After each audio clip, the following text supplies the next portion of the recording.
নমস্কার, আমি সন্তু আর তোমরা দেখছো আমার ইউটিউব চ্যানেল গুল্ম। আজকের একটা শর্ট ভিডিও বানাচ্ছি। প্রায় 1-1.5 মাস আগে আমি একটা বড় ভিডিও বানিয়েছিলাম ডায়ান্থাসের পরিচর্যা ও মাটি তৈরি নিয়ে। তখন এই গাছটা নিয়ে ভিডিওটা বানিয়েছিলাম। গাছটা তখন একদম সরু পাতলা ছিল। এখন দেখো গাছটা কত ঝাঁকড়া হয়ে গেছে, কত ফুল হয়েছে, কত বার্ডস আছে এবং আগামী দিনে আরও ফুল আসবে।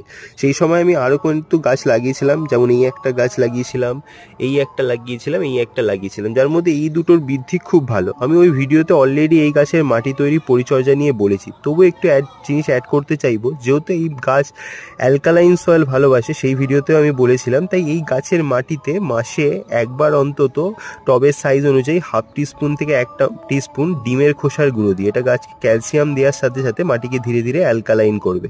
এছাড়া 15 দিনে তোমরা গাছকে খাবার দিও, ওই 19-19-19 দিও। জৈব সার দেওয়ার দরকার নেই, রাসায়নিক সারই দিও, বেটার হবে, কারণ ওটা মাটিকে অ্যালকালাইনও করবে আবার গাছকে খাবার দেবে। ধন্যবাদ সময় দিয়ে ভিডিও